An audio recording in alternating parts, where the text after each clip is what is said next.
En este teórico vamos a ver las micosis oportunistas, correspondientes a hongos levaduriformes y Anomositis girovesi. ¿Cuáles son los factores que hacen que un paciente pueda tener una enfermedad fúngica invasora o también llamada infección fúngica invasora o IFI? Por un lado, y lo más importante, que es lo que vemos los médicos todos los días, son los factores del huésped. O sea, qué factores de riesgo presenta ese paciente, y esos factores de riesgo son los que nos hacen sospechar una infección u otra, un microorganismo u otro. Esos factores de riesgo pueden ser inmunosupresión, por ejemplo, tratamiento quimioterápico con biológicos o corticoides que reciba por una enfermedad sólida o por una enfermedad oncomatológica, que los factores de riesgo y las asociaciones de infección son diferentes. Hay un grupo de factores de riesgo nuevos que tienen que ver con la disfunción multiorgánica y que se están hablando cada vez más en el último tiempo, que son esos pacientes internados en terapia con cuadros de sepsis grave que reciben internación prolongada, tratamiento con corticoides y que presentan infecciones oportunistas que antes nos era muy difícil de diagnosticar. Aquellos microorganismos que produzcan infecciones oportunistas y que forman parte de la flora normal, obviamente vamos a necesitar que el paciente esté colonizado para que pueda presentar la enfermedad. Y por otro lado, las infecciones latentes, que se refiere a los hongos que producen micosis sistémicas endémicas, en las cuales necesitamos que el paciente haya tenido una prima infección previa para poder desarrollar la enfermedad, para que ese hongo pueda reactivarse. Esto es muy importante porque acá es necesario y esencial que nosotros sepamos la epidemiología, los viajes previos que haya realizado el paciente o dónde ha vivido previamente, como para sospechar y poder diagnosticar esas reactivaciones. Por otro lado, vamos a tener el hongo. Pueden ser hongos que forman parte de la flora normal u hongos que sean ambientales, con ciertos factores de virulencia, y también tenemos que reconocer aquellas especies que son resistentes primarias o que pueden generar resistencia secundaria a ciertos antifúngicos, como para cuando nosotros sospechamos esos agentes etiológicos, usar un tratamiento antifúngico u otro. El tratamiento también va a depender no solamente de la especie fúngica que nosotros sospechemos, sino también de las profilaxis previas que haya recibido el paciente. Cuando un paciente, por ciertas patologías de base, como pueden ser un paciente HIV con bajo CD4, un paciente con una enfermedad oncomatológica de alto riesgo, haya recibido antifúngicos azólicos previos de profilaxis y desarrolla una infección fúngica invasora, nosotros vamos a sospechar que ese hongo es resistente a ese grupo de antifúngicos que venía recibiendo y quizás tenemos que tratar en forma empírica con otro grupo de antifúngicos. Y una cosa también muy importante es el entorno, o sea, qué factores tiene el huésped y en qué entorno nosotros encontramos o sospechamos la infección fúngica invasora. El entorno tiene que ver con los hongos que se encuentran en el aire. La mayoría de los hongos filamentosos son hongos que se encuentran colonizando el medio en el cual todos estamos, que se encuentran en los alimentos crudos, que se encuentran en el aire y que se encuentran en el agua. Los hongos levaduriformes y principalmente cándida lo vamos a encontrar como flora normal. Y también podemos encontrar, además de los alimentos, en ciertos fomites que pueden llegar a la habitación del paciente como regalos, o los fomites que tienen que ver con eh, los instrumentos que utilizamos los médicos para revisar los pacientes que no estén adecuadamente limpios. ¿Cuáles son los agentes etiológicos que producen infecciones fúngicas invasoras? Este cuadro a mí me gusta porque me permite diferenciar en 4 grupos. Y uno podría decir, si yo agarro una muestra de un paciente en la cual sospecho una infección fúngica invasora y la miro al microscopio, puedo llegar a ver estas 4 cosas. Por un lado, en la cual vamos a encontrar el grupo más frecuente, principalmente más frecuente en pacientes que están internados, que es el grupo de los hongos levaduriformes y principalmente por la epidemiología de Cándida, en donde voy a mirar una muestra en microscopio y voy a ver levaduras, levaduras unibrotantes, levaduras con pseudomicelio, con distintas características, pero veo un hongo levaduriforme en un paciente inmunocomprometido. Por otro lado, si me voy al rectángulo verde de al lado, voy a ver un hongo filamentoso, un hongo filamentoso hialino, fino, con tabiques, en el cual el agente etiológico más frecuente es Aspergillus, pero no es el único. O puedo ver hongos filamentosos diferentes, que son mucho menos frecuentes. Puedo ver un hongo filamentoso también tabicado, pero con una coloración amarronada, que son los hongos de Mathiasius, en los cuales encontramos Alternaria, Bipolaris y otras especies. O puedo ver hongos que son más anchos en el microscopio, que no tienen tabiques y que tienen ramificaciones y que se los ven como más tortuosos en el microscopio. Esto es importante porque según lo que yo vea o lo que me informen en el laboratorio y que yo reciba el informe como médico de un examen directo, yo tengo que ubicar a mi sospecha de diagnóstico en cualquiera de estos 4 grupos y probablemente el tratamiento empírico que haga para estos 4 va a ser bastante diferente. En cuanto a las características del huésped, en este cuadro podemos ver que depende de qué factores de riesgo tenga el paciente, vamos a encontrar mayor predominancia de infecciones por hongos levoduriformes, principalmente hongos del género Cándida, por ejemplo, en pacientes que están internados en clínica médica, en pacientes que están internados en unidad de cuidados intensivos, ya sea unidad de cuidados intensivos neonatales o de adultos, en pacientes que tienen neoplasias de órgano sólido o en pacientes posquirúrgicos. En esos pacientes voy a pensar que entre el 85 y el 90-95% de las infecciones fúngicas son producidas por hongos levoduriformes y principalmente cándida. Mientras que los hongos levaduriformes de otro tipo, por ejemplo Cryptococcus, lo voy a encontrar con una prevalencia muy bajita en estos grupos que nombré previamente, pero sí lo voy a encontrar con mayor frecuencia, casi un 50% en pacientes HIV. Mientras que los hongos filamentosos los voy a ver principalmente en 2 grupos de pacientes, que son los pacientes oncomatológicos que hacen tratamiento quimioterápico, los pacientes con trasplante de células progenitoras hematopoyéticas. En algunos casos con una incidencia mayor a las infecciones por hongos levoduriformes del género Cándida. Y después tengo los cigomicetos y otros hongos filamentosos que se encuentran a una frecuencia mucho más baja que los hongos del género Aspergillus, más o menos llegando entre un 5 y un 15% de los casos en total. Un grupo de drogas importantes por el efecto que tienen en los tratamientos en los que se utilizan y porque además son drogas que cada vez se usan más. Dentro de las 20 drogas más vendidas en el mundo, 15 de esas drogas son biológicos. Los biológicos son drogas que actúan a nivel del sistema inmunológico, actúan alterando ciertos pasos del sistema inmunológico. Son muchísimas drogas y cada vez son más. Todos los años se van agregando biológicos nuevos. Los biológicos son drogas que se utilizan no solamente para el tratamiento de tumores, sino que también se utilizan para tratamiento de enfermedades reumatológicas, de enfermedades autoinmunes. Se utilizan en todas las especialidades. Se utilizan obviamente en hematología, se utilizan en oncología, en neurología, en dermatología, en reumatología y probablemente me olvide de muchas otras. Estos biológicos, según donde actúen, pueden aumentar la incidencia de infecciones bacterianas, infecciones micóticas, infecciones o reactivaciones de ciertos virus y también infecciones parasitarias. Por lo cual es importantísimo que como médicos sepamos a dónde actúan estos biológicos y qué tipo de infecciones aumentan. En cuanto a los biológicos que aumentan el riesgo de infecciones fúngicas, podemos decir que los más importantes que uno tiene que recordar son el rituximab, que fue uno de los primeros biológicos que se utilizó, se utiliza desde el año 2000 y principalmente aumenta la incidencia de neumocistosis y a veces asociado a otros tratamientos quimioterápicos también de infecciones por cándida y de otros hongos, como pueden ser hongos filamentosos, los anti-TNF y drogas como el alemtuzumab.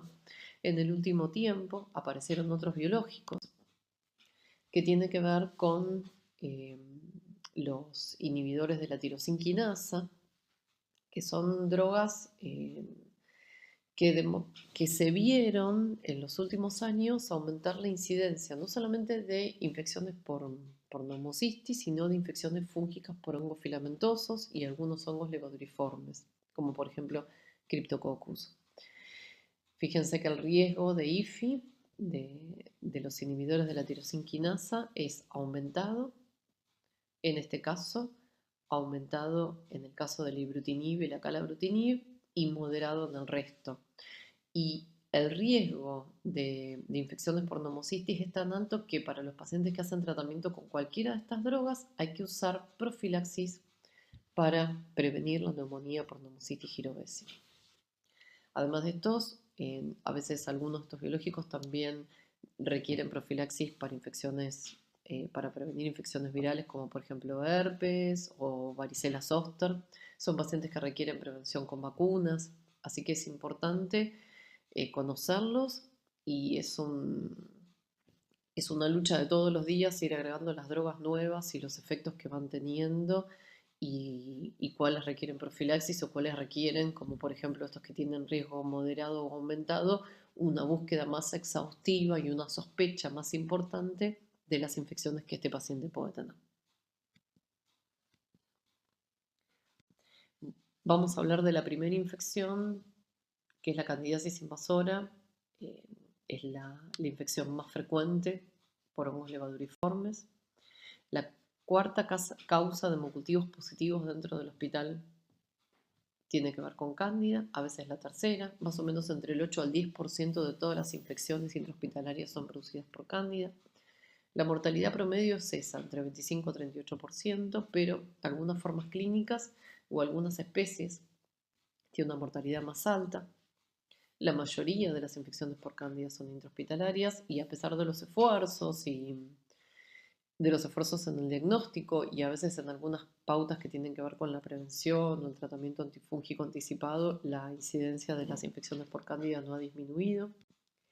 Este es el primer estudio epidemiológico que se hizo en muchos países del mundo, publicados hace muchos años, en el 2007. Participaron 39 países, en los cuales participamos también en Argentina, en donde se vio desde fines de los 90 hasta principios del 2000 cómo iban cambiando la incidencia de las distintas especies de cándida.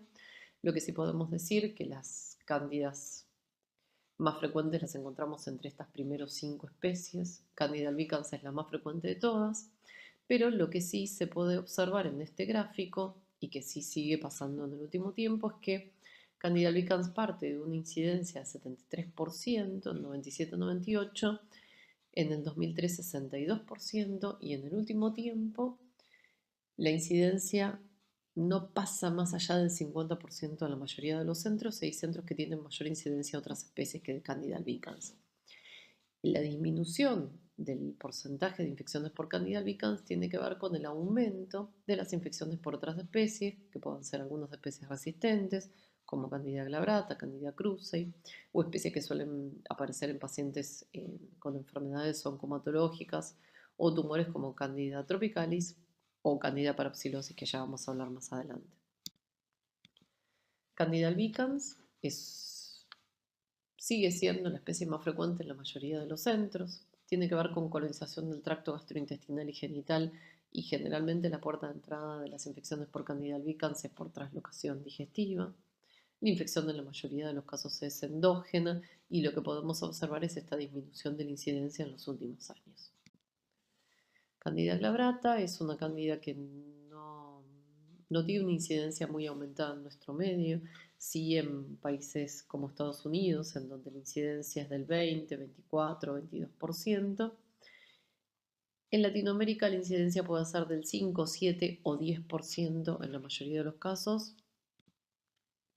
Candida glabrata se asocia principalmente al uso de fluconazol como un factor favorecedor para la aparición de esta especie, ya que puede generar resistencia secundaria a los azólicos, pero también hay otros factores de riesgo que tienen que ver con factores predisponentes para infecciones por cándida, como pueden ser edad avanzada, neoplasias, utilización de antibióticos, piperacilina, dazobactam, vancomicina son antibióticos que se utilizan mucho en las unidades cerradas, catéter venoso central, alimentación parenteral en pacientes internados en unidad de cuidados intensivos y obviamente pacientes que estén colonizados por Candida glabrata. Hay una característica de Candida glabrata que crece diferente en algunos medios automatizados de hemocultivos. Candida glabrata presenta un menor crecimiento en los medios que utilizamos actualmente en en nuestro medio y en muchos de los países de Latinoamérica para el desarrollo de Cándida, por lo que esa es una de las cosas que se plantea, por qué nosotros tenemos menor incidencia en infecciones por Candida glabrata que otros países, como por ejemplo en Estados Unidos. Candida parapsilosis sí es una cándida en donde nosotros tenemos que poner una especial atención, ya que la incidencia en Latinoamérica, fíjense, en este caso es del 25% o 16%, o sea, es la especie que tiene es la segunda en frecuencia, a veces se pelea con Candida tropicalis siendo la segunda o la tercera en frecuencia. Candida parapsilosis es una cándida que se encuentra como colonizante de piel, principalmente. Es una cándida que tiene una gran capacidad para producir biofilm y esta colonización de la piel hace que no solamente pueda producir una infección endógena, sino también pueda producir una infección exógena, como a través de las manos del personal de salud. Una mala higiene de manos o una higiene inadecuada, no lavarse las manos las veces que hay que lavarse o no lavar distintos instrumentos que uno utiliza para trabajar, hace que podamos tener una infección de un catéter por Candida parapsilosis o una colonización de un paciente y a partir de ahí una infección por Candida parapsilosis. Todo lo referente a las infecciones intrahospitalarias se pueden prevenir y esto es importante. Todos los países de Latinoamérica tienen problemas con Candida parapsilosis en general. Lo único bueno que podemos decir de Candida parapsilosis es que es la especie que tiene menor morbimortalidad. Candida tropicalis es una cándida que más o menos lleva entre el segundo o el tercer puesto en la incidencia de infecciones por cándidas. La característica de Candida tropicalis es que afecta principalmente pacientes oncológicos o pacientes neutropénicos o con enfermedades oncomatológicas. Es una cándida que suele colonizar los pacientes con una incidencia bastante alta, entre 60 y 80%, y pueden desarrollar enfermedad con mayor virulencia y mayor morbimortalidad. La incidencia ocupa el tercer puesto, así que es una cándida importante. Y después tenemos otro grupo de especies de cándida, como Candida krusei. Es importante Candida krusei recordar que es una cándida que tiene resistencia primaria al fluconazol, que suele aparecer en pacientes que están con tratamiento con fluconazol profiláctico y que se da en pacientes también graves como los oncomatológicos o pacientes trasplantados. Candida guillermondi es una cándida rara también con una incidencia no mayor al 3%. Es más frecuente en Latinoamérica y puede tener una disminución de la sensibilidad al fluconazol. Candida lusitania es una especie con una prevalencia muy bajita, pero es importante recordarlo como una especie de cándida resistente a la anfotericina B. Candida dubliniensis es una cándida fenotípicamente muy parecida a Candida albicans. De hecho, si no le hacemos pruebas diferenciales, podemos confundirla. Y suele aparecer en pacientes inmunocomprometidos, principalmente pacientes HIV, y puede ser resistente a los antifúngicos. Y después Candida inconspicua y norbogensis, que son muy poco frecuentes en nuestro medio, pueden llegar a tener resistencia. Este estudio es un estudio epidemiológico publicado posteriormente al estudio que les mostré previamente, pero es para que vean cómo fue cambiando la incidencia de las especies. Acá lo que se ve es la incidencia en Latinoamérica, en donde el Candida albicans llega al 44%, o sea, menos del 50% de los casos. Candida parapsilosis, más del 25%. Después le sigue Candida tropicalis, lo que decíamos de glabrata, una frecuencia bajita, y Candida krusei, a pesar de ser una cándida resistente, no aumentó su incidencia en el transcurso de los últimos años. Un problema que todavía no tenemos en Argentina, pero que sí fue avanzando a ciertos lugares del mundo, es la emergencia de una especie de cándida muy resistente, que es la Candida auris. El primer caso de Candida auris ocurrió en los 90 y a partir de rescates de muestras de oído, fueron apareciendo paulatinamente algunos brotes en Europa y después aparecieron casos en Estados Unidos, luego en Canadá algunos casos en Asia, algunos casos en Sudáfrica y finalmente los países de Latinoamérica que tuvieron casos fueron primero Venezuela, después Colombia y Brasil. El año pasado hubo casos de colonización en Chile. Así que Candida auris se va acercando y tenemos que tener cuidado. Es una cándida que se presenta como una cándida muy resistente y con una alta persistencia en el ámbito hospitalario y con una alta incidencia de colonización en los pacientes, muy parecida a las enterobacterias productoras de carbapenemasas, si uno quisiera establecer una comparación con las bacterias. ¿Cuáles son los factores de virulencia de esta cándida? Es muy cercana al grupo de Candida muloni, Cruce y Olusitaniae. Pueden tener resistencia intrínseca al fluconazol o la anfotericina.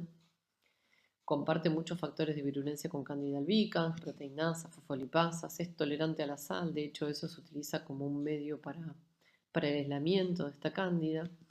Forma agregados que son difíciles de separar y eso es una de las características que se supone que hacen que persista tanto en el ambiente hospitalario, que sea tan difícil sacarlo y que rápidamente colonice no solamente los fomites, sino también los pacientes y a partir de la colonización pueda producir infecciones. Es una especie que tolera temperaturas más altas y crece a temperaturas más altas. La mayoría no forman biofilm, aunque algunas se 90% resistencia a fluconazol, más de la mitad, o sea, casi el 50%, un poco más, son resistentes a voriconazol, que es un azólico que se utiliza muchísimo en pacientes inmunocomprometidos, neutropénicos, oncomatológicos. Posaconazol e isavuconazol, que son azólicos menos usados y más nuevos, tienen una incidencia de resistencia más bajita, solamente un 10% por ahora. Fíjense, un tercio de estos aislamientos son resistentes a anfotericina y la mayoría son sensibles a las equinocandinas. Solamente hay un 10%, como mucho, de resistencia a las equinocandinas. Hubo reportes en la literatura con cimaltas a voriconazol y a caspofungina, y hay un 50% de las cepas que son MDR, o sea, son resistentes a dos clases de drogas, o sea, pueden ser resistentes a los azólicos y anfotericina o azólicos y quinocandinas. Y eso es importante porque son las drogas que se utilizan de primera elección para tratamiento de las infecciones por cándida.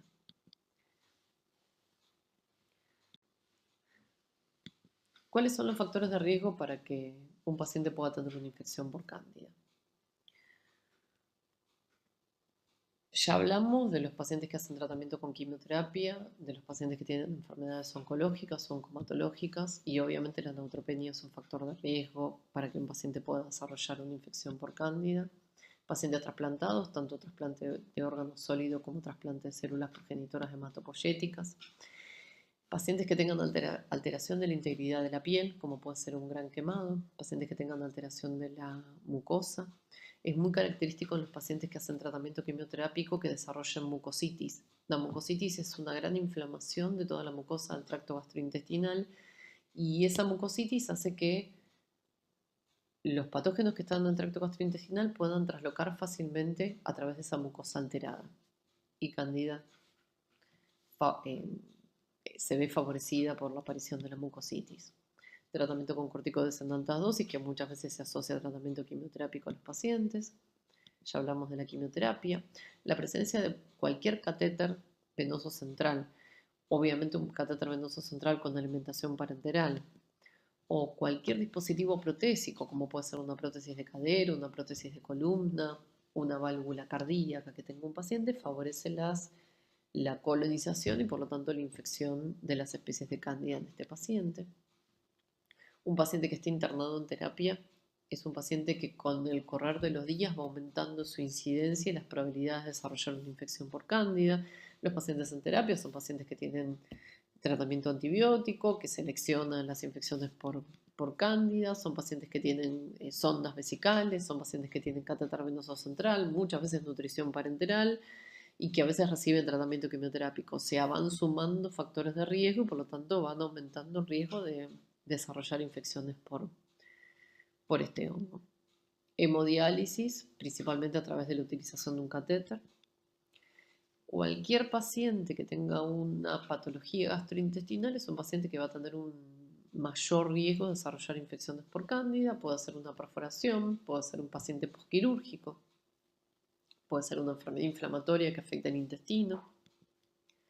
La pancreatitis es un factor de riesgo independiente para las infecciones por cándida.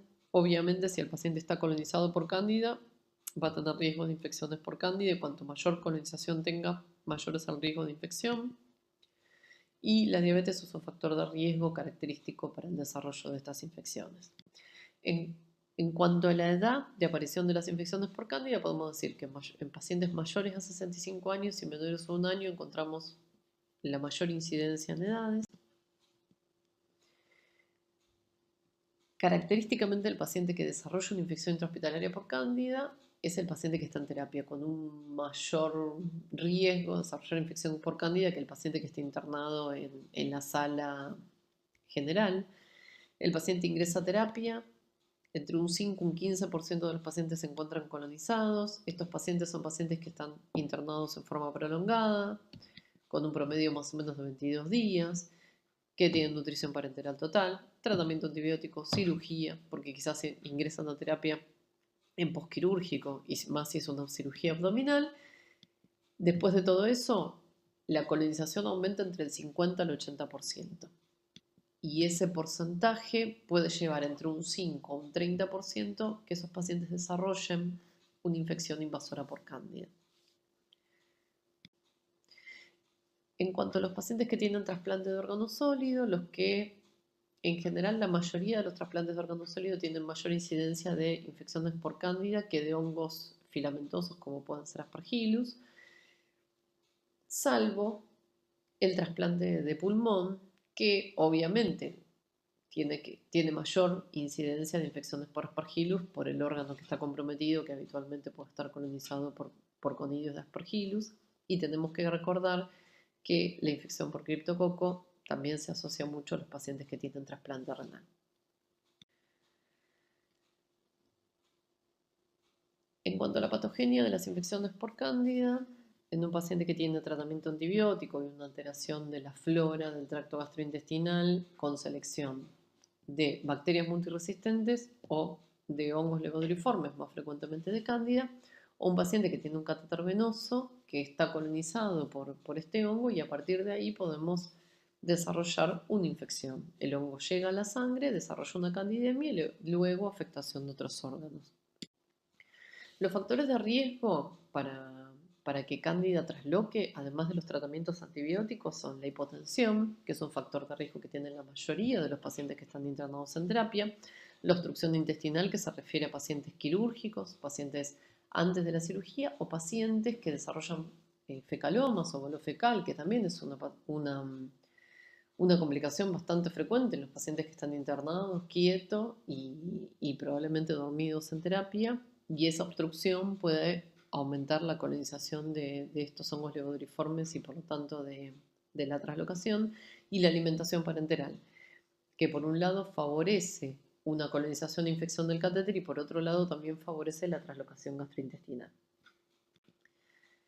Una vez que tenemos a cándida que traslocó por el tracto gastrointestinal o colonizó el catéter y desarrolló una candidemia, en los primeros días vamos a tener gran cantidad de cándida dando vueltas por la sangre y afectando distintos órganos, y a medida que van pasando los días va disminuyendo la carga fúngica a nivel sanguíneo y va aumentando la cantidad de levaduras que vamos a encontrar en los órganos que cándida puede afectar.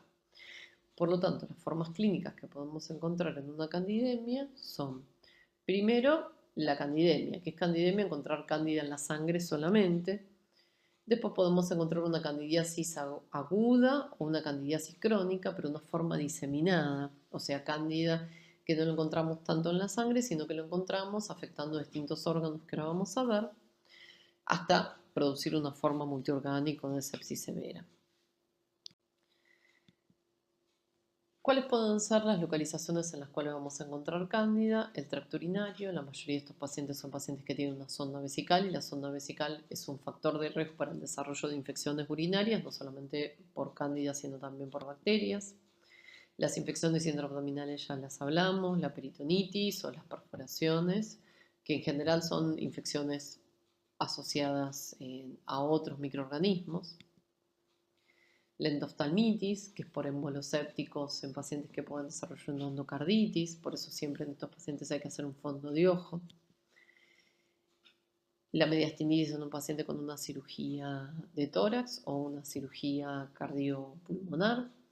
El empiema en un paciente que ha tenido un tubo, o puede ser también a veces una forma primaria en pacientes muy añosos, y la neumonía que se presenta no como una neumonía primaria por cándida, sino que se presenta también como émbolos sépticos a nivel pulmonar bilaterales.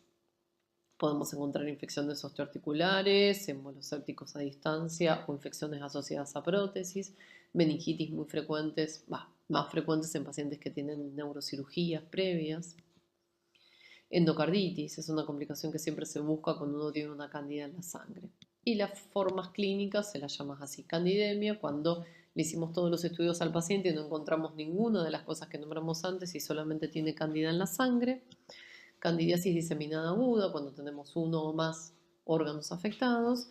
Y candidiasis diseminada crónica, que es la candidiasis hepatoesplénica, que es una forma característica de los pacientes que estuvieron neutropénicos.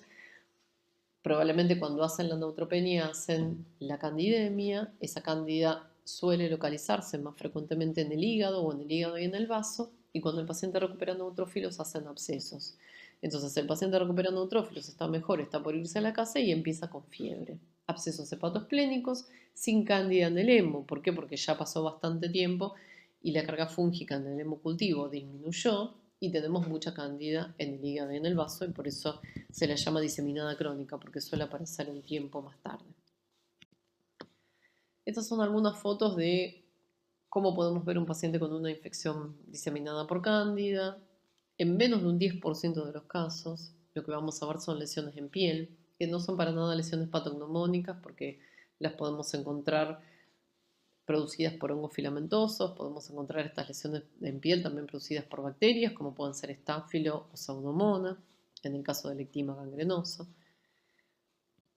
Otras formas clínicas son, por ejemplo, en esta tomografía lo que se observa es, en este riñón se observa una lesión obsedada, acá es una infección urinaria que produjo una pielonefritis y un absceso renal por cándida en una paciente diabética. En esta tomografía lo que se observan es el vaso y el hígado agrandados y con lesiones, todas estas manchas oscuras que son abscesos. Esta es una foto de un fondo de ojo, que solamente la endoftalmitis se presenta en hasta un tercio de los pacientes que tienen una candidemia, pero siempre hay que hacer un fondo de ojo para ver si encontramos algo compatible con una endoftalmitis por cándida. Podemos encontrar, ya nombramos a la meningitis, o podemos encontrar abscesos cerebrales. Este era un paciente con una endocarditis por cándida dubliniensis, que desarrolló por émbolos sépticos, abscesos cerebrales bilaterales. Esta es una resonancia de cerebro. Todas estas manchitas blancas son abscesos producidos por cándida. El principal problema de las infecciones fúngicas oportunistas es el diagnóstico. Son pacientes graves que tienen una infección con una alta morbi y mortalidad y que tenemos que diagnosticárselas rápidas para tratárselas adecuadamente. El problema es eso, el diagnóstico. En cuanto al diagnóstico de las infecciones por cándida, nosotros tenemos 3 pilares, que son esos 3 que ustedes pueden ver acá en la diapositiva, y los que podemos utilizar en nuestro medio es el primero y es el cultivo, que es el gol estándar. La PCR todavía no está estandarizada y no se utiliza a gran escala para el diagnóstico de infecciones por cándida, y el dosaje de antígenos no los tenemos disponible. En cuanto al gol estándar, que decíamos el cultivo, el problema es que la muestra que vamos a tener más frecuentemente a mano son los hemocultivos. El urocultivo también se utiliza mucho en estos pacientes. A veces podemos tener biopsias o muestras de tejidos profundos o líquidos abdominales, muestras de cirugías de traumatología cuando son infecciones de sitio quirúrgico, pero los hemocultivos, que es la muestra más frecuente en donde uno va a encontrar infecciones por cándida o asociadas a catéter, por sepsis en pacientes en terapia, fíjense que la sensibilidad es solamente del 50%. Esto quiere decir que la mitad de los pacientes va a tener hemocultivos positivos y la otra mitad no. Y si nos basamos solamente en la sospecha por el hemocultivo, nos vamos a quedar sin tratar a la mitad de los pacientes. Las otras muestras, como les decía, cuando tenemos desarrollo de un cultivo con cándida, lo que nosotros podemos hacer es utilizar el Cromagar cándida, que es un medio cromogénico que permite que las distintas especies de cándida aparezcan de diferentes colores.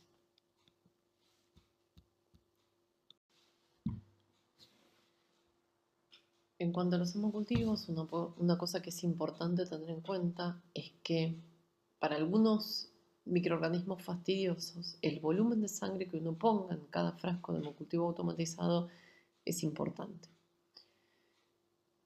En cada frasco de hemocultivo uno puede poner entre 8 y 10 mililitros.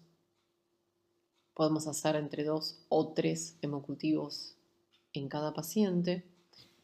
Y nosotros, para tener mayor sensibilidad para el diagnóstico de infecciones por cándida, lo ideal es tener entre 20 y 30 mililitros de sangre.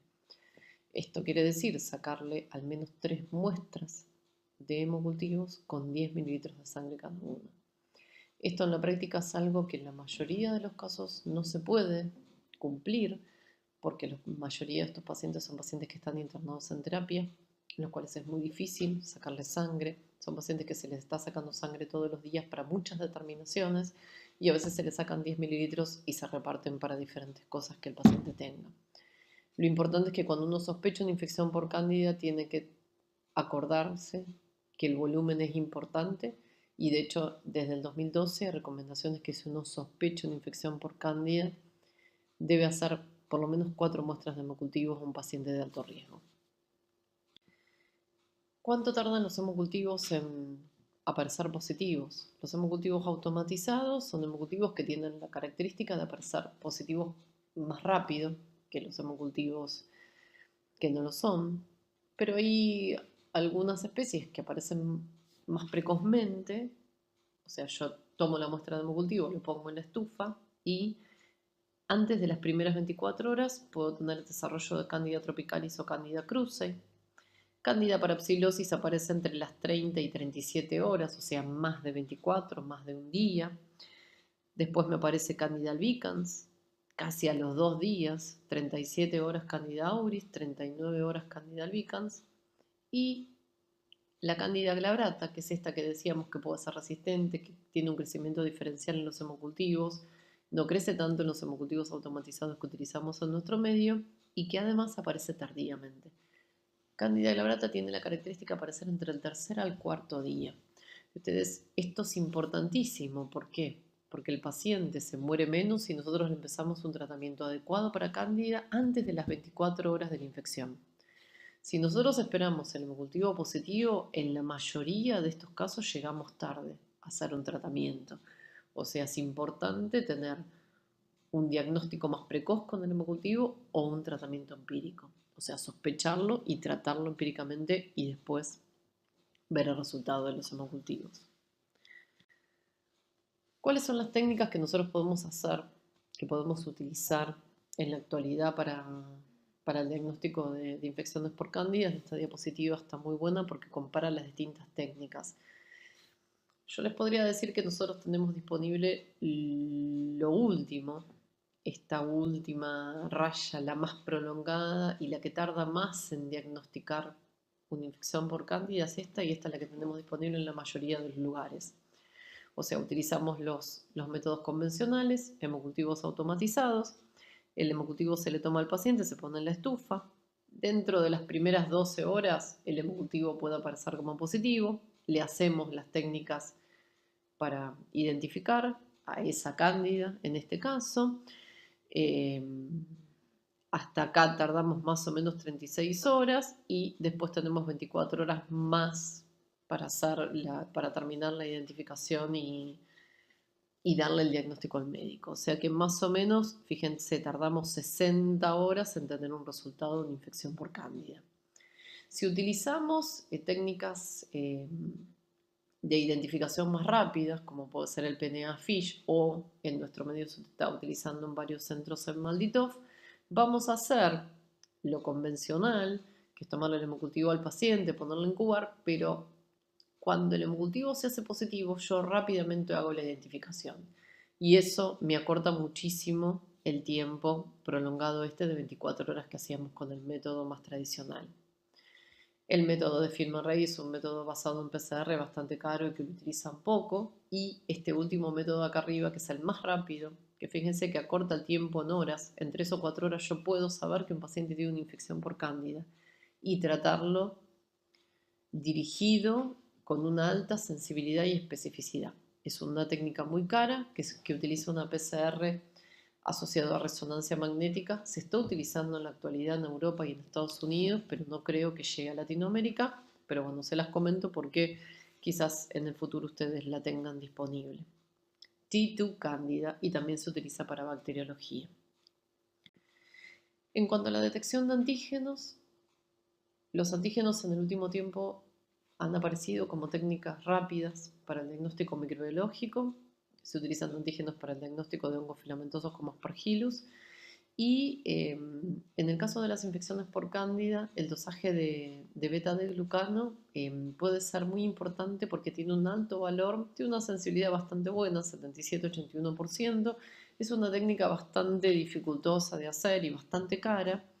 Y creo que por eso no se utiliza en nuestro medio todavía, porque es muy cara, pero tiene un valor predictivo negativo muy alto. Entonces, si yo tengo un paciente con todos los factores de riesgo que hablamos de un paciente internado en terapia, que tiene fiebre y en el cual sospecho que pueda tener una infección por cándida, puedo hacer un dosaje de glucano. Si el glucano es negativo, me descarta la infección por cándida y me permite no ponerle tratamiento antifúngico, o si le había puesto antifúngico, me permite suspendérselo. Y eso para la costo-efectividad de los tratamientos y para evitar la aparición de resistencia es fundamental. El beta-D-glucano es un antígeno que no marca solamente infección por cándida, sino es un antígeno que lo encontramos en muchas infecciones fúngicas presentes, pero con un paciente con factores de riesgo de cándida, a mí me está descartando la infección por este hongo. También se puede usar asociado a la búsqueda de anticuerpos, asociado a técnicas de PCR o asociados, por ejemplo, al galactomanano aspergillus, en el caso de las infecciones por aspergillus. Estas son las técnicas que se utilizan para identificar las especies de cándida, que ya las nombramos, el cromagar, que es el medio cromogénico, cómo se ven estas cándidas cultivadas en distintos medios que hacen o que desarrollen pseudohifas o que desarrollen clamidocanidios, y junto con la coloración del cromagar a mí me ayudan a identificar las distintas especies, o la utilización de azúcares y distintos carbohidratos. Acá tenemos un ejemplo en una placa. Vamos a ver una colonia con un verde manzana más característico, un verde más seco, y cuando la miramos al microscopio podemos ver pseudomicelios con mucha cantidad de clamidoconidios, muy característico de Candida dubliniensis, o pseudomicelios con clamidoconidios terminales, muy característico de Candida albicans. Si yo quiero diferenciar una especie de la otra, tengo que hacer un cultivo en un medio que es el medio stable, en donde solamente Candida dubliniensis genera el desarrollo de clamidoconidios. Esto es un ejemplo de cómo se van identificando las especies de cándida. La mayoría de las identificaciones se hacen también por métodos automatizados, como pueden ser el BITEC o el Mantitof que nombramos previamente. Y por último, y lo más importante, es que como toda infección intrahospitalaria se puede prevenir, y uno tiene que tener en cuenta esto, que si todos hiciéramos y cumpliéramos las normas universales de cuidado que debemos hacer todos los trabajadores de la salud, no habría infecciones intrahospitalarias y por lo tanto no habría infecciones por cándida, o serían muy pocas. Una cosa es importante y básica, fundamental, es la higiene de manos, cuidado en la inserción, en el mantenimiento de los catéteres venosos centrales, curarlos frecuentemente, mirarlos, controlarlos, utilizar bien los antibióticos. Si utilizamos antibióticos de más, vamos a generar bacterias multiresistentes y vamos a generar más infecciones fúngicas. Y cosas que se discuten mucho, si hay que hacer profilaxis con antifúngicos en estos pacientes. Y la verdad es que cada vez hay más consenso de hacer tratamiento empírico rápido o un tratamiento anticipado, ¿no? Que tiene que ver con la búsqueda de antígenos en los pacientes de alto riesgo para detectar infecciones más precoces. Vamos a continuar con otro hongo levodriforme que es Cryptococcus. El agente etiológico de la criptococosis puede ser Cryptococcus neoformans, que es una especie que tiene la característica de tener distribución universal. Se lo encuentra muy asociado a las deyecciones, los nidos de pájaros, principalmente palomas, y es muy frecuente en los que trabajan con palomas o que tienen mayor contacto. Es un microorganismo ambiental y se puede encontrar en frutas, verduras, en madera en descomposición.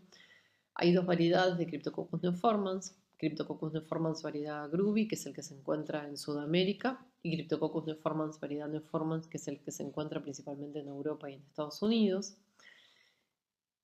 Y la segunda especie en importancia es Cryptococcus gattii. Cryptococcus gattii le gustan más los climas cálidos, entonces se encuentra más en regiones tropicales, subtropicales, aunque hay que tener cuidado porque se encontraron brotes de Cryptococcus gattii en zonas frías, como por ejemplo Canadá. Se encuentra más habitualmente en el ambiente, cortezas de árboles. Los primeros estudios que encontraron Cryptococcus gattii en los árboles fueron en Eucalyptus camaldulensis. Y la gran diferencia entre Cryptococcus neoformans y Cryptococcus gattii es que Cryptococcus neoformans produce infecciones principalmente en pacientes inmunocomprometidos, mientras que Cryptococcus gattii lo hace en pacientes inmunocompetentes.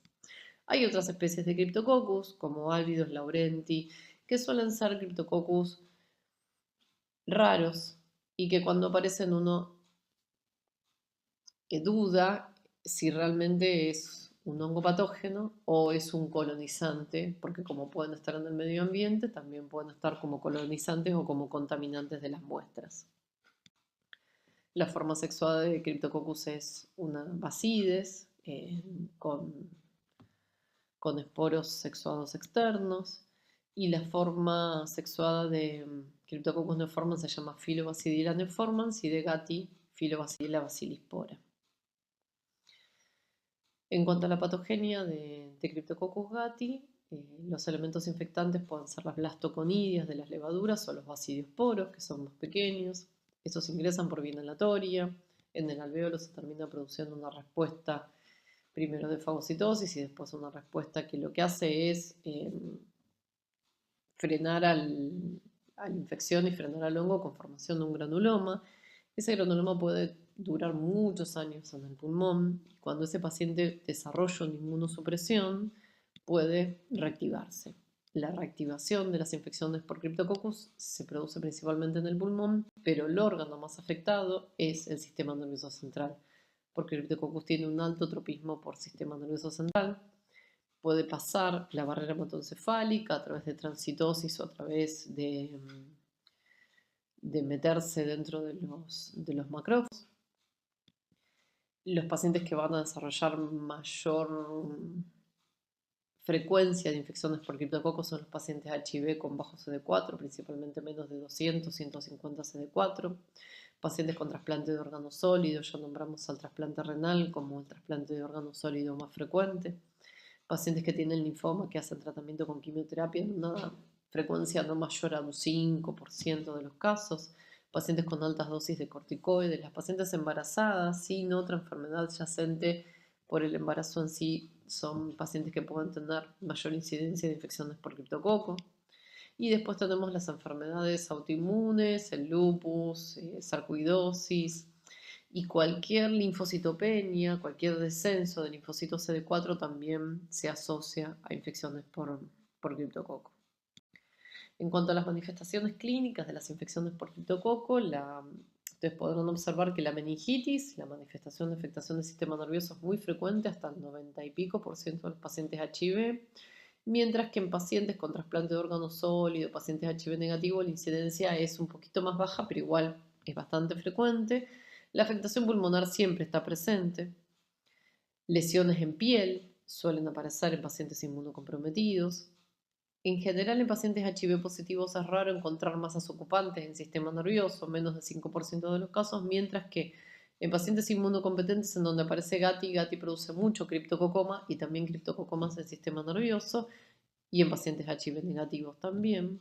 Fungemia suele aparecer en hasta el 90% de los casos de los pacientes HIV positivos.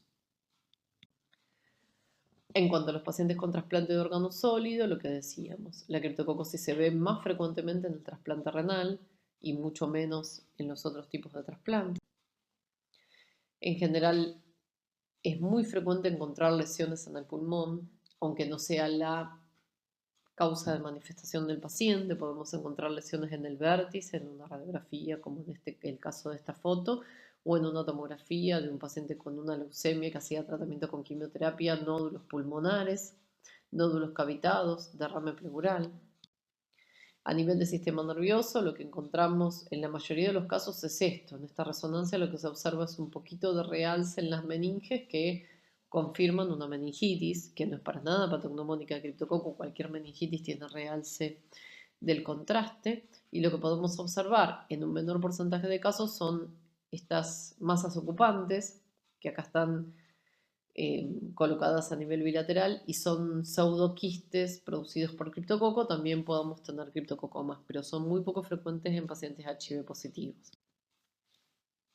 Otros órganos afectados pueden ser el sistema osteoarticular, ocular, y es frecuente encontrar en pacientes inmunocomprometidos, principalmente pacientes HIV, lesiones en piel, que se presentan lesiones como molusco contagioso, como se ven acá en esta foto, que son nódulos con umbilicación central. Las lesiones cutáneas nos permiten una toma de cultivo y toma de muestra rápida, fácil, y que nos permite un diagnóstico mucho más rápido que hacer tomas de muestras de órganos más profundos.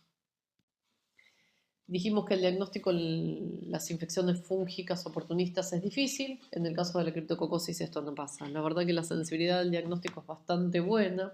Las muestras más frecuentes son líquido cefalorraquídeo, porque en la mayoría de los casos tenemos compromiso del sistema nervioso central. Los hemocultivos son positivos en hasta el 70% de los casos.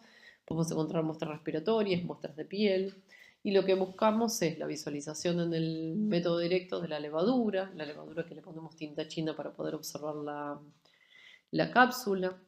Cuando vemos este hongo levaduriforme en los cortes de biopsias, en la anatomía patológica, la cápsula no es tan visible, y si nosotros sospechamos un criptococo, lo que tenemos que hacer es una tinción de la cápsula. Entonces podemos utilizar el Musil-Carmine de Mayer o el Alcian Blue, que nos permiten identificar bien la cápsula de criptococo. Acá lo que vemos es una foto de un cultivo de Saburod, en donde las colonias de criptococo son colonias más húmedas y más oscuras que las colonias de cándida.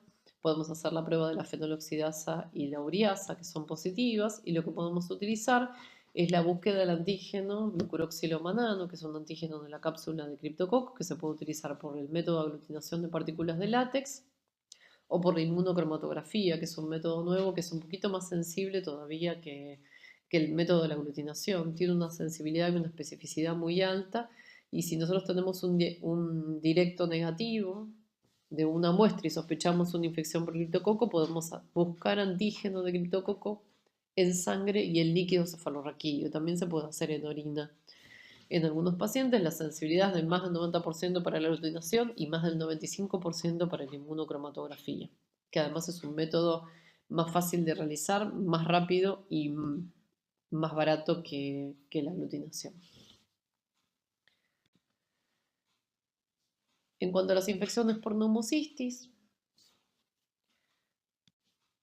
podemos decir que la especie que produce neumocistosis es Pneumocystis jirovesi. El único reservorio conocido es el humano.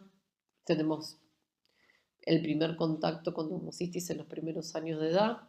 Hay una mayor colonización de neumocistis en ciertos pacientes que tienen principalmente enfermedades de base, como pacientes EPOC, con enfermedad pulmonar obstructiva crónica, pacientes diabéticos, HIV. Y la transmisión es a través del contagio interhumano por vía respiratoria. No podemos cultivar neumocistis en los métodos habituales de laboratorio, y solamente nos basamos en el directo como la técnica para el diagnóstico de la neumocistosis. Este es el ciclo de neumocistis que realiza este hongo dentro del tracto respiratorio. Lo que podemos ver nosotros en las muestras es la forma de prequiste de neumocistis, que son unas formas redondeadas en donde se ven todos estos puntitos con las tinciones que ahora vamos a ver más adelante, o el quiste maduro. En general la relación del prequiste y el quiste es de 9 a 1, o sea, vamos a ver muchas más prequistes que quistes maduros en las muestras. ¿Cuáles son los pacientes que desarrollan más infecciones por pneumocystis? Característicamente la infección por HIV-Sida, con menos de 200 CD4. De hecho, la enfermedad marcadora que hizo que se describa el primer caso de HIV en el 81 fue una pneumocistosis. Tratamiento con corticoides en altas dosis, tratamiento con quimioterapia. Acuérdense de los biológicos, que están asociados a mayor riesgo de infecciones por pneumocystis. Trasplantes de órganos, enfermedad oncomatológica, neutropenias, linfopenias, de otra causa que no sea la infección por HIV. Este estudio es un estudio publicado en el 2010, pero muy interesante, en donde en trasplantes renales, en una sala de trasplantados renales, se hizo búsqueda de Pneumocystis jirovecii en el aire de alrededor de los pacientes que desarrollaban una neumonía por pneumocystis. Es muy interesante porque muestra la cantidad de pneumocystis que tiene alrededor del paciente que tiene una infección. Lo que pueden ver ustedes en este gráfico es lo más cerca del paciente, o sea, en la cabecera, un poquito más lejos, después más lejos y lo último que llegó a buscar pneumocystis en el aire en el pasillo de la sala, o sea, 1 metro, 3 metros, 8 metros o más allá de la habitación del paciente. Y si bien podemos ver que a medida que nos vamos alejando del paciente va disminuyendo la cantidad, la carga fúngica que encontramos en el aire, la seguimos viendo. Y esto demuestra que si encontramos pneumocystis en el aire, si un paciente con factores de riesgo respira esta pneumocystis se puede contagiar. Esto es interesante porque no hay una indicación clara de un aislamiento respiratorio de un paciente que tiene una infección por pneumocystis, así como sí lo hay de un paciente que tiene una tuberculosis, pero uno como médico debe saber que no podemos internar al lado de una pneumocistosis un paciente que tenga capacidad de contagiarse y desarrollar la enfermedad. En cuanto a las manifestaciones clínicas de la pneumocistosis, lo más frecuentes es la neumonía, se presenta como una neumonía, afectación bilateral, la característica de neumonía bilateral intersticial, como vemos en esta tomografía. La gran cantidad de infecciones por pneumocystis que se describió con la pandemia del HIV hizo que nosotros veamos a las infecciones por pneumocystis de esta forma: neumonías bilaterales, lentas o agudas, con una baja mortalidad. Pero la mejoría del tratamiento antirretroviral también hizo que haya menos pacientes HIV que desarrollaran infecciones por pneumocystis y más pacientes con otra patología que empezaran a desarrollar pneumocistosis.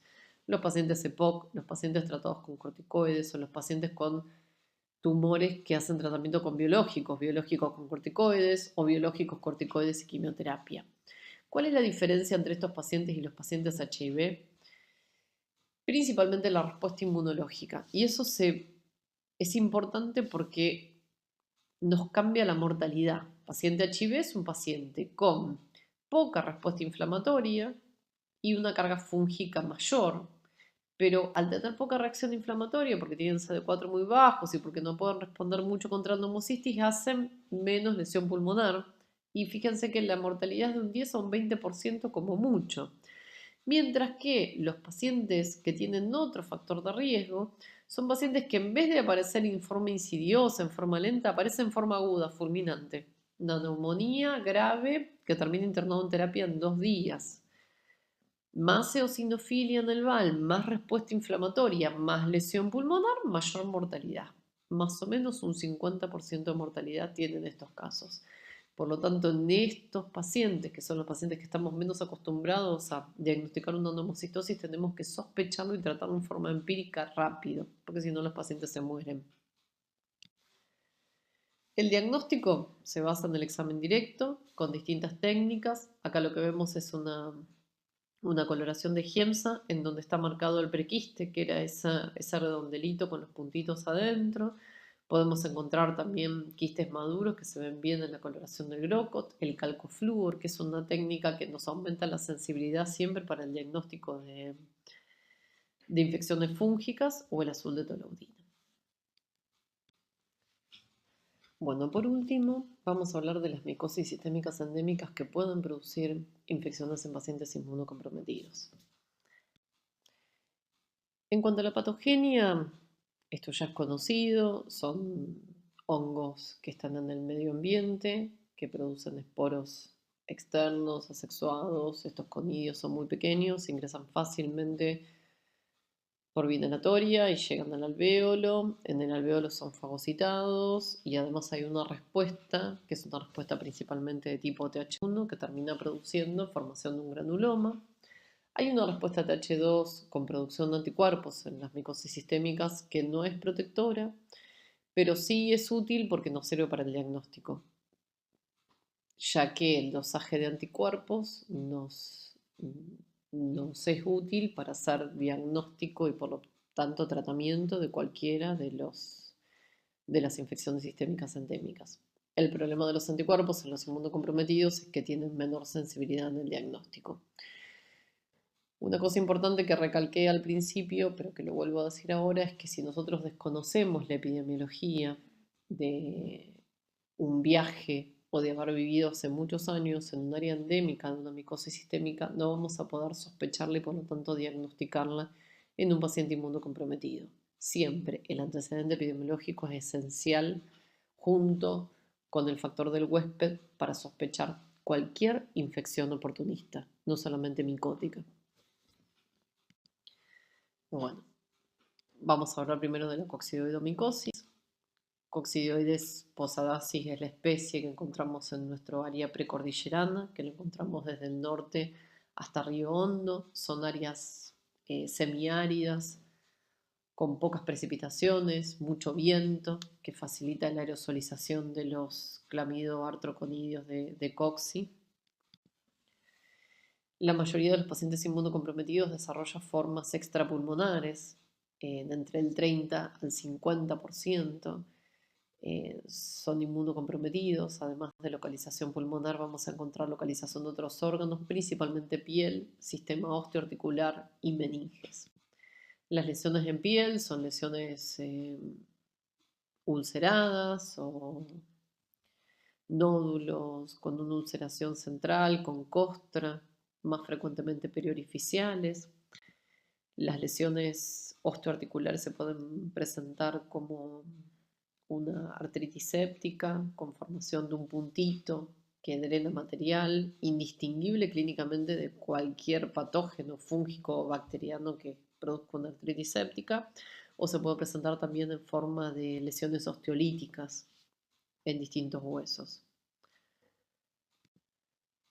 En cuanto a los factores de riesgo, los pacientes con HIV-Sida con menos 250 CD4, los pacientes con trasplantes, tanto trasplante de órgano sólido como trasplante de células progenitoras hematopoyéticas, o cualquier paciente con tratamiento quimioterápico, ya sea un tumor sólido o un oncomatológico, puede desarrollar con el tratamiento quimioterápico una reactivación de una infección previa por coccidioides.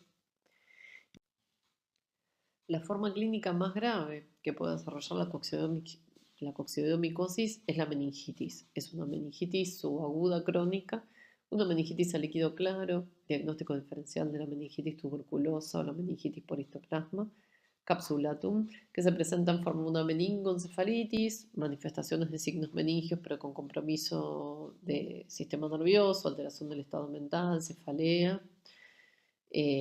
Puede aparecer en pacientes embarazadas sin otro factor de riesgo y muy difícil de diagnosticar, con una mortalidad que llega hasta el 100% y con una incidencia de recidivas muy altas.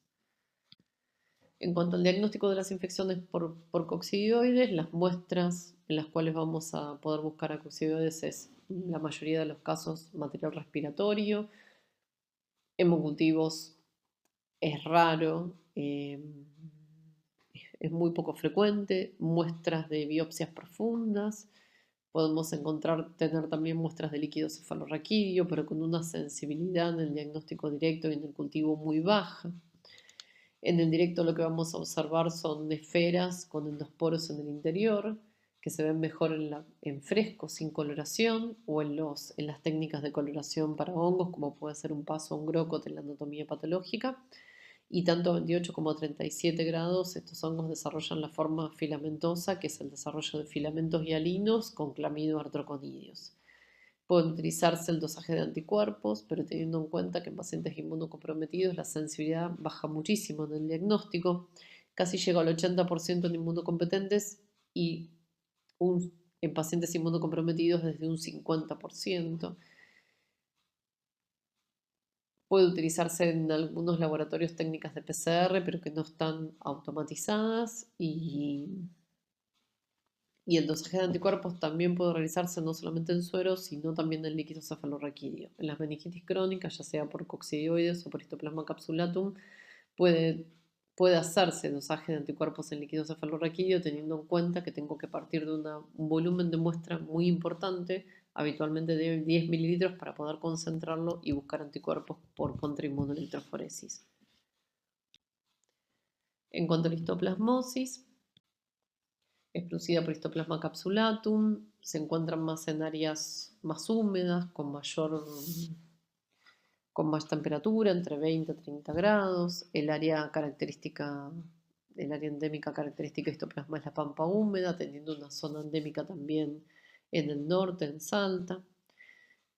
Se encuentran en el guano de pájaros, gallinas, cuevas de murciélagos, como factor epidemiológico en pacientes que estuvieron de viaje y se metieron en alguna cueva sin protección, o pacientes que tienen gallinero, o que estuvieron limpiando lugares cerrados con deyecciones de aves y muy frecuentemente es importante también el antecedente epidemiológico de un brote. Varias personas que tengan un cuadro respiratorio raro agudo nos tiene que hacer sospechar una histoplasmosis muchas veces. La forma diseminada aguda es la forma más frecuente en pacientes inmunocomprometidos y los factores de riesgo que vamos a encontrar más frecuentemente son los pacientes HIV con bajo CD4, menos de 150, en la mayoría de los casos, y después podemos encontrarlo con una incidencia mucho más baja en pacientes trasplantados, pacientes con quimioterapia o pacientes tratados con altas dosis de corticoides.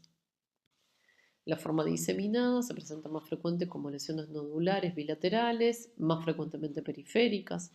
Es frecuente la histoplasmosis por la afectación del sistema reticular endotelial, tener linfadenopatías, hepatoesplenomegalia y a veces como lesiones, como se ven ahí en esa tomografía, lesiones abscedadas a nivel del vaso y del hígado.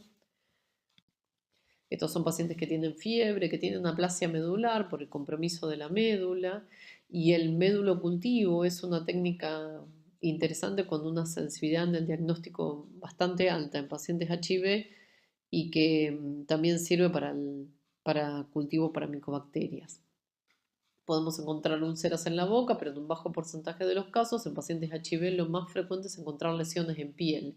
Lesiones en piel que más característicamente se presentan como nódulos ulcerados con costra. Se presentan las lesiones cutáneas hasta el 70% de los pacientes y nos favorece mucho el diagnóstico porque podemos hacer una escarificación, un diagnóstico y un tratamiento rápido en estos casos.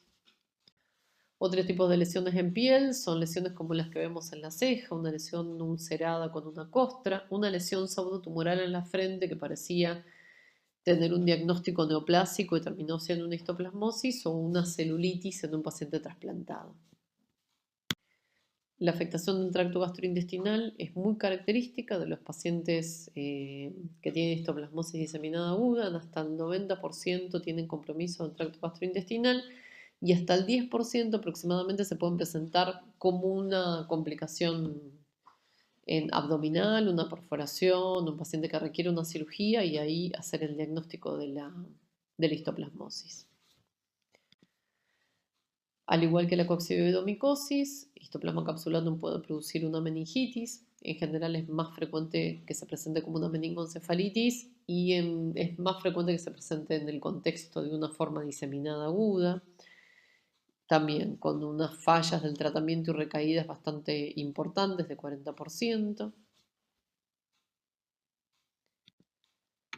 Y cuanto al diagnóstico, acá sí tenemos un diagnóstico bastante dificultoso, el diagnóstico de la histoplasmosis, ya que nos vamos a valer de, la mayoría de las muestras van a ser lesiones cutáneas, muestras respiratorias, podemos tener líquido cefalorraquídeo, pero la sensibilidad del cultivo y del directo es muy baja. Lo que vamos a hacer para poder observar la levadura de histoplasma es hacer una tinción de Giemsa para poder ver las levaduras en forma de semiluna, con una zona de la pared que no se tiñe y por eso se visualiza así. Y el cultivo a 37 grados me va a dar un hongo levaduriforme monogemante, pero a 28 grados me permite ver la forma filamentosa característica de histoplasma, que es un filamento hialino con microconillas y macroconillas globosas con pared rugosa. El dosaje de anticuerpos en estos pacientes tiene una sensibilidad bastante baja, no mayor a un 30%. Y sí podemos mejorar mucho el diagnóstico de histoplasmosis con el dosaje de antígenos, pero que no tenemos disponible en nuestro medio. Hace muchos años hay una prueba para dosar antígenos por técnica de ELISA, pero que solamente se comercializa en Estados Unidos y no está disponible en Latinoamérica. Lo que sí podemos hacer es para el diagnóstico de histoplasmosis, si hay un estudio hecho en pacientes HIV positivos con formas diseminadas, es buscar el Galactomanano de Aspergillus. Galactomanano aspergillus es un antígeno característico de la infección por Aspergillus, es el principal exoantígeno en Aspergillus, pero que tiene una reacción cruzada positiva con histoplasma capsulatum de un 70% de los casos. Y hay estudios hechos en pacientes HIV para el diagnóstico de histoplasmosis con una sensibilidad de un 70, 70 y pico por ciento con un alto valor predictivo negativo. Por lo cual, ante la falta de antígeno específico para histoplasmosis, el dosaje de galactomanano lo podemos utilizar cuando no podemos obtener el diagnóstico de otra forma. Y hay algunos laboratorios que utilizan técnicas de PCR in-house como en pacientes inmunocomprometidos en muestras determinadas.